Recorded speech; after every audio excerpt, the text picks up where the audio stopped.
Welcome to the Coach Dad podcast.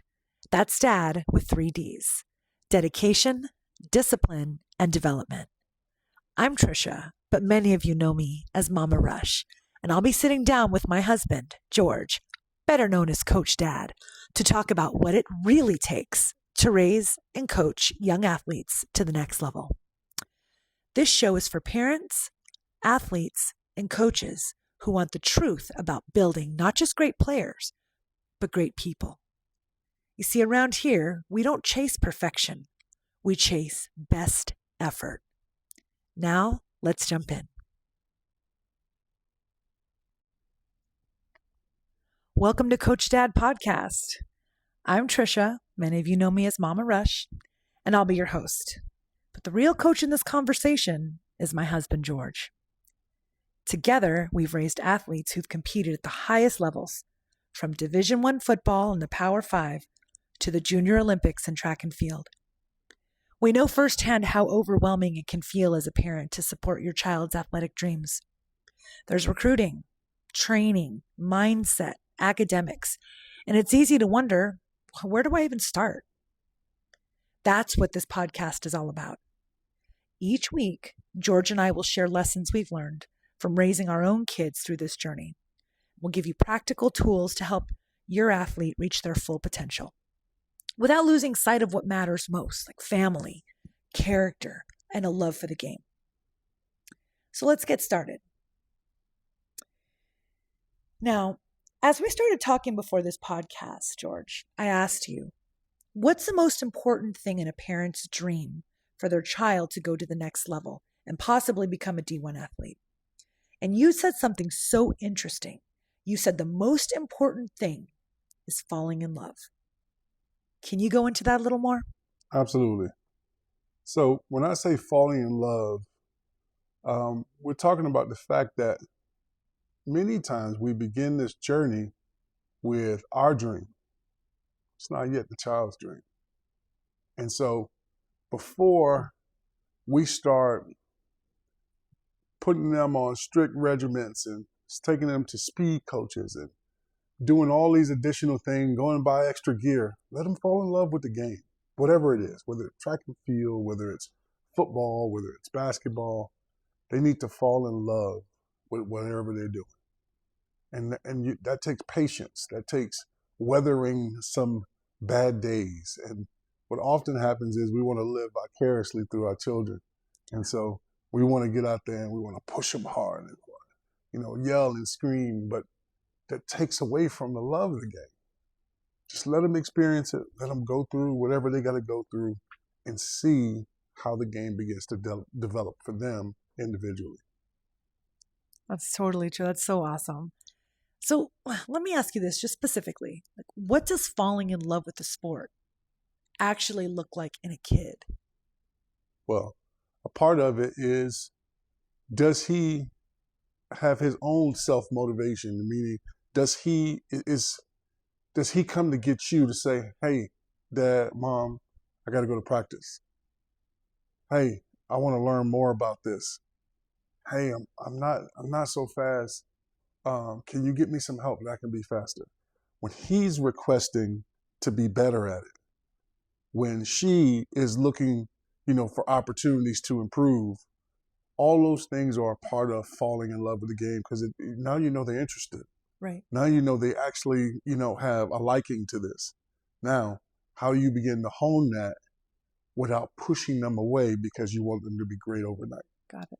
So I think this is a good follow-up question. So how can parents tell the difference between a phase versus passion? Like how did you recognize passion in our own children? It took a minute. We went through a season where we were trying to find out, what they like, and we had them at, a local basketball gym, and we thought they were going to be basketball kids, and we got them in leagues and all these different things, and we realized quickly, not only did they not have the athleticism for basketball at the time, but they didn't really have an interest or passion like we did. We were kind of just pushing them just to figure out, hey, is this something you want to do? And then we looked up and our, one of our kids were doing snow angels on the court. I was just going to say that. I was going to say our biggest kid, our tallest kid, the one that physically should be great at basketball. I remember distinctly one day looking across the basketball court and seeing him laying on the ground doing snow angels. And I was like, in my mind, I was like, oh, honey, he is not an athlete. And I remember specifically that you looked at me and you said, he's actually the prototype. And I thought, my husband loves his children so much. He refuses to accept the fact that this kid is not an athlete. And you were right.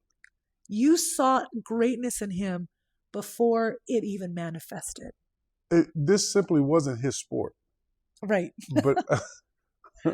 But I saw that there were makings for an athlete, right? Inside of him. And he had all the physical gifts. He just wasn't coordinated yet. He hadn't caught up with his body. And he was just a gentle giant, as you called him, Ferdinand. Right. Ferdinand the bull. He was a baby giraffe. He didn't want to bust a grape. And so, so we had to go through that phase, but we had to weather that, let him go through that phase so we could eventually find out what he was actually interested in and push him in that direction. Right. So with our children, did each of them fall in love with their sport the same way? Or did it look different for football, track, et cetera? Absolutely not. They each had their own journey. David started the earliest of the boys.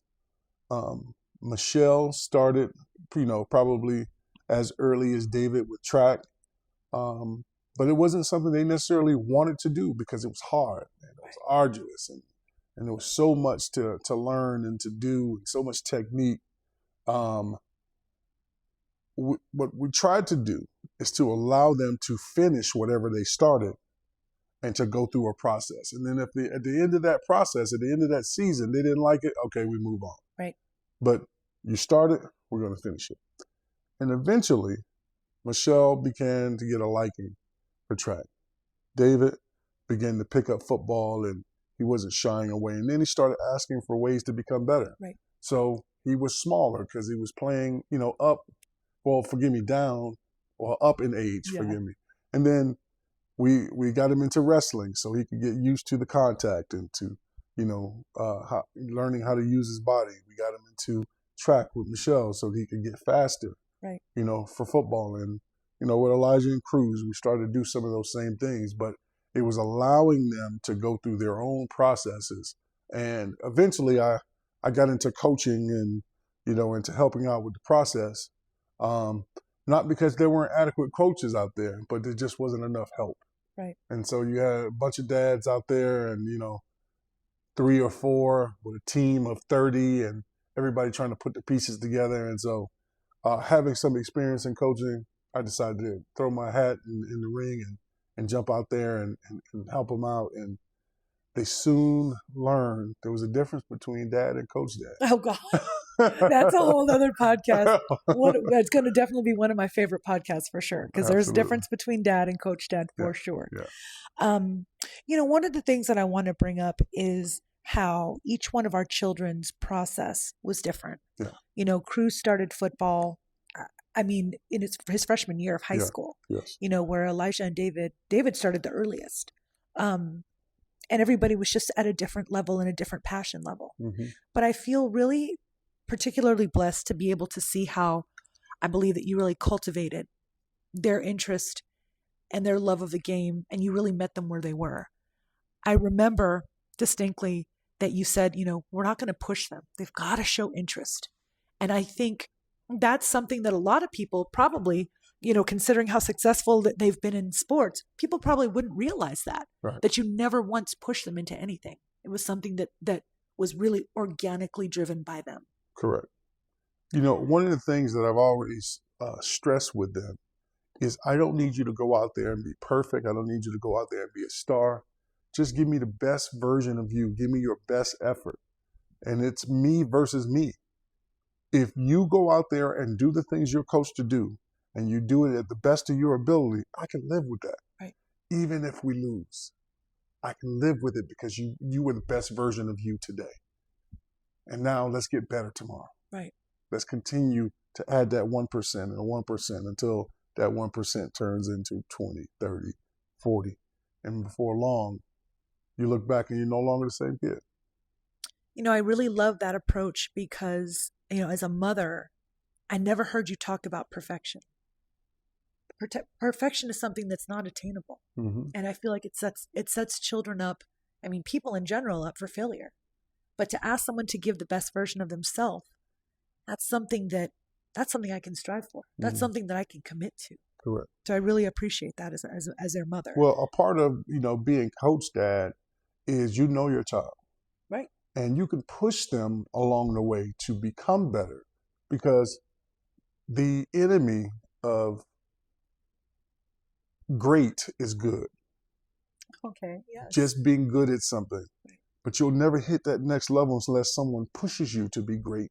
And a part of being great is getting out of comfort zones. And that's where parents can come in and talk with their kid, not berate them, but help coach them into a place that, hey, you could have read harder on here. Right. You could have, done more preparation over here. Hey, let's look at doing this extra thing to become better here, so that next time you'll be even, a next percentage better. Got it. That's a good segue, because my next question is along those same lines. So what are some things that parents can do or avoid to make sure they're nurturing love, not pressure? Sitting down and debriefing with the kid and talking them through, hey, how did they go? How'd you feel about it? I know that I'm pushing you, to be better, but let me talk you through the whys. Let me not just say, hey, just listen to me and do what I say, but here's why we're doing it. And here's the direction we're going in. And give me your feedback so I can hear from you so that you can be a part of this process. Right. I feel like because that is the way that you really navigated our kids early on, I think now at this next level, especially with the big boys, whenever they have a practice or a big, or scrimmage or a game, one of the first things they do when it's concluded is to call you and debrief. And it's like, that's what they did in Little League. Yeah. And that's what they did in high school. It's like those behaviors. Right. It's like you're a parent that helped them get to the next level, but now that they're at the next level, they're looking for Coach Dad. Right. They're looking for Dad. And it's basically not letting them get into their own head. Right. Helping them talk through their thoughts, their doubts, their fears, their, over, critical nature of themselves, and, how they want to just, tear down everything that they've done instead of looking at the small successes. Right. I know things didn't go the way you wanted to go, but look at this. Right. Consider this. Consider this. Consider this success here. Consider how far you've come. Consider that, you know what? This wasn't the best scrimmage, but you were better than you were last year. You're better than you were in the spring. You're better than you were on the last play, because we made the correction. This is just an observation. As your wife, I just feel that the way that you have navigated them in sports and led them in sports, it's absolutely consistent with your parenting style as a father. Yes. And the way that you've parented them, and even outside of sports. So that's something that it's just a blessing to see that parallel. I never really saw that until this moment right now. Yeah. But let me ask you this one last question. Why do you believe that this love that you talk about has to come before chasing scholarships or trainers or recruiting attention? Why does it have to come before? Because you need a why. Why are you doing it? Why are we here? Why am I doing this extra, set of laps? Why am I doing these push-ups? Why am I out here grinding and this coach yelling at me? Why? What's my why? And until you develop your why, it's hard to get to that place where you're giving all of yourself, because you don't know why you're doing it.